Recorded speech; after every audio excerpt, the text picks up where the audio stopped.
Hey guys, welcome back to my YouTube channel. Today we're going to be talking about the 11 books that I read in the month of September, which was also my birthday month, and I have a lot of good reads, so let's just dive into it. Now this one is in absolutely no particular order because I'm feeling really lazy today, so let's just get straight into it. We have Daydream by Hannah Grace, which did come out on the 4th of September this month, and let me just say, first of all, I found a signed copy, but what I really want to talk about is the dedication. For the eldest daughters in my life, I see you, I appreciate you, and most important, I love you for who you are and not what you do for everyone. As a eldest daughter, I internally cried reading this. There is so many tabs.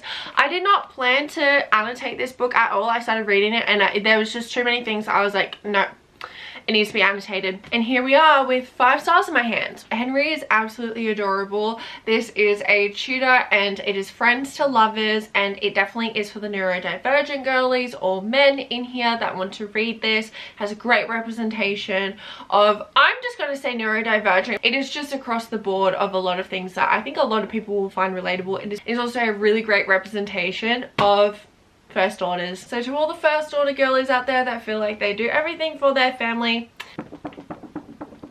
go read it. Then another ice hockey, we have Face Off by Chelsea Curto. This was absolutely amazing. It was on Kindle Unlimited and I loved it so much that I had to order the physical. This is 4.75 for me. Absolutely amazing. I don't know why it just didn't give me the 5-star feel. So freaking close though. Like so close. Like nitpicky close. But anyways, the banter, the tension, 10 out of 10. Cannot rave more highly about this book even if I wanted to. And what do you see here? Yeah, she is in the NHL with him, which I absolutely love, and the author was also an athlete her entire life, so it just comes from a really great perspective of a woman in sports, and I loved it. I could not stop reading it. It was absolutely amazing. I gobbled it up. Again, it is on Kindle Unlimited if you do want to read it. It is enemies to lovers and it's so good. It's just so good. And you know what?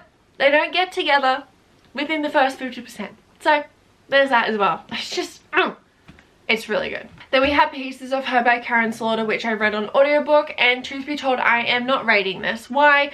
Because I actually watched the TV show first, and fun little fact, I was actually a background actor in the TV show. So, but I'm not going to rate it because, truth be told, it feels weird rating it when I already knew what was happening. I didn't have a full reading experience of not knowing the story. I knew the story going in. I purely listened to it just so I could say that I read it and get it off of my physical TBR. But I'm actually really glad that I did because there were some differences, but I can say without a shadow of a doubt, Pieces of Her by Karen Slaughter, the TV show, is a fantastic adaptation. Absolutely amazing. Then we have Unsteady by Payton, 5 out of 5.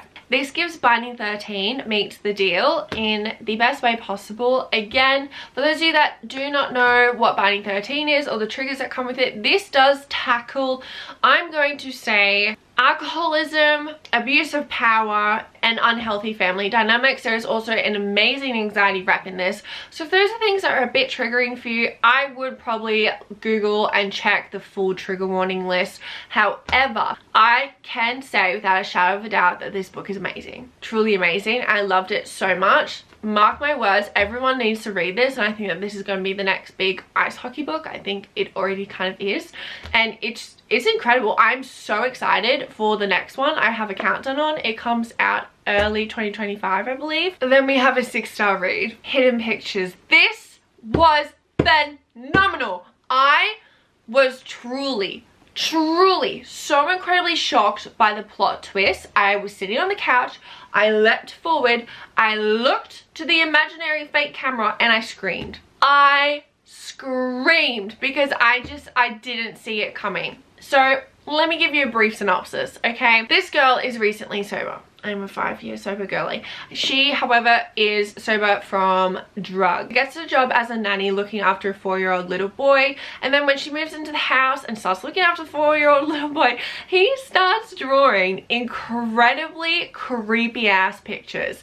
Like really creepy pictures. I could not put this book down. I wanted to stop working to finish it. I believe I read it in 2 days. I truly, for the life of me, could not put it down. Now, I am not going to show you the illustrations of the pictures pictures, because I really think when you're reading it, you need to experience seeing those pictures for the first time as you're reading it, because I read it and I literally like turned to my partner and I was like, look at how freaking creepy this is. I'm just going to show you the kids' illustrations, and it's so good. And just, if you take any recommendation from this video, let it be this one, okay?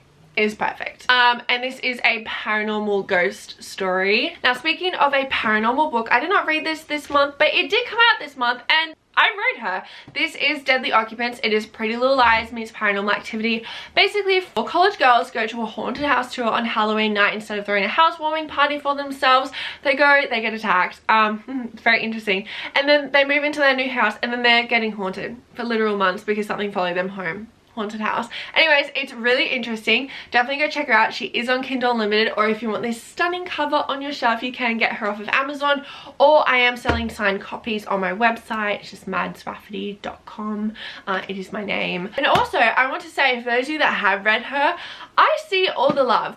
I feel so overwhelmed with all the love that this book is getting. You guys are absolutely eating her up, and it truly melts my heart so much, and I'm so glad, because I worked over a year on this to make it so that you guys can read it for spooky season, and I'm just so glad that it's paying off and that you guys really like it. So yeah, go check her out, Deadly Occupants. Then another ghost story that I read was Ghost Camera. Now, I'm not really quite sure how to rate this book, because this is a bit misleading, which I don't really know whose fault that is, to be honest, mine or like the publishers, I don't know. This is actually like 4 novellas in one. Ghost Camera is the original like novella that she wrote, and then she tacked on 3 more into this book. So I thought that this was a full-blown 300 something book of the story Ghost Camera. However, when I was reading it, I was like, why is this so damn freaking fast? And also the blurb up here is Ghost Camera, and then it goes, the horror has only just began, and then full of rich bonus material. And then it was actually 3 separate novella stories. So I think I'm just stupid. But anyways, I do think a little bit like marketing wise, truly, like I had absolutely no idea that this was novellas, or that this story was a novella. Don't feel comfortable rating it, because I personally actually don't like novellas. So if I knew it was a novella, I never would have read it. For myself, I always find novellas too fast paced, which sounds so weird, I know.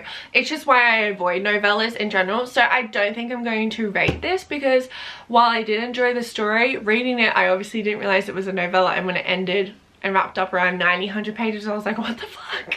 So I'm just not gonna rate it. Then I finished the Prison Healer trilogy. So we have Gilded Cage and The Blood Trader. I have now read all of Lynette Noni's books. I've read the Akane series, and I have read the Whisper duology, and I've now read the Prison Healer trilogy.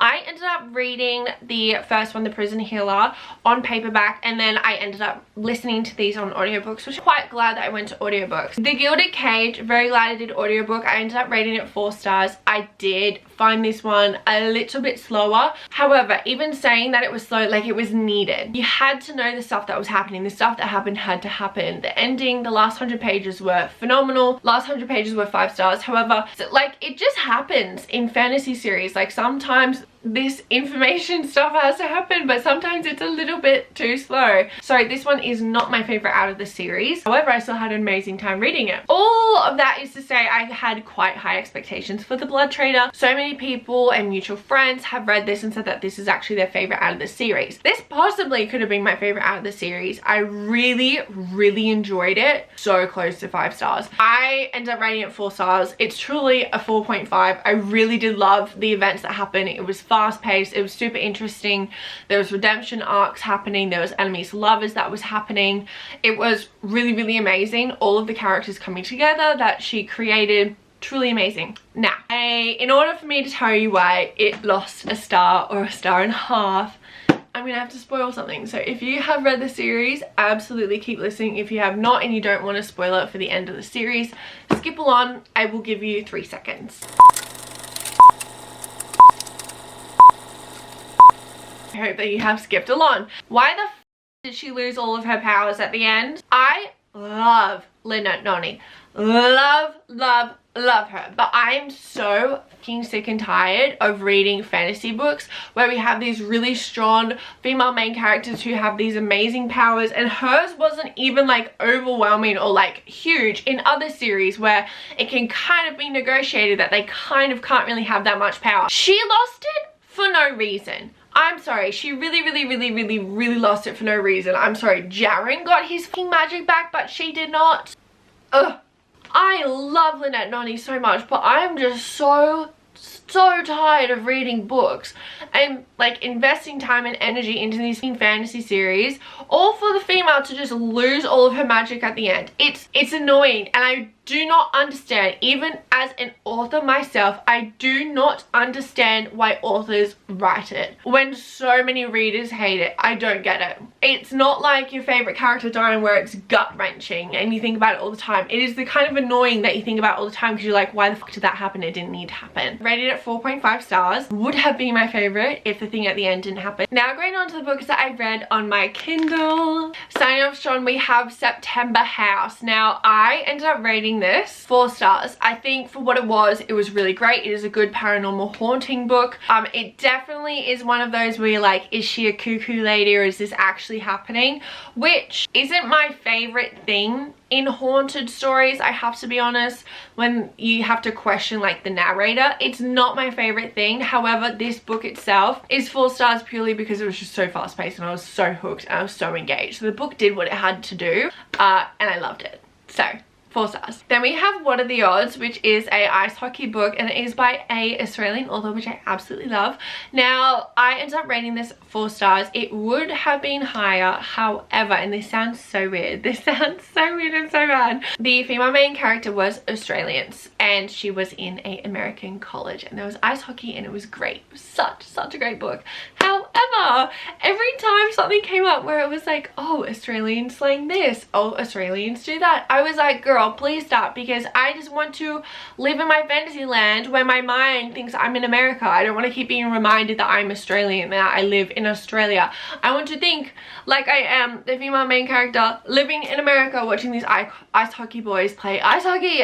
Absolutely loved it. Loved the romance. It wasn't that often. Truth be told, it wasn't that often. I feel like I'm nitpicking now, but it's one of those moments, like the equivalent of reading a romance book and it being like, oh, I'm going to post this to Snapchat. It pulls you out and you go, oh, I didn't want to remember real life. But other than that, absolutely adore the romance. Then we have Grey After Dark. Now, for those of you that watch my videos, you know that I absolutely loved Ask for Andrea. I rated it 6 stars and it is by the same author.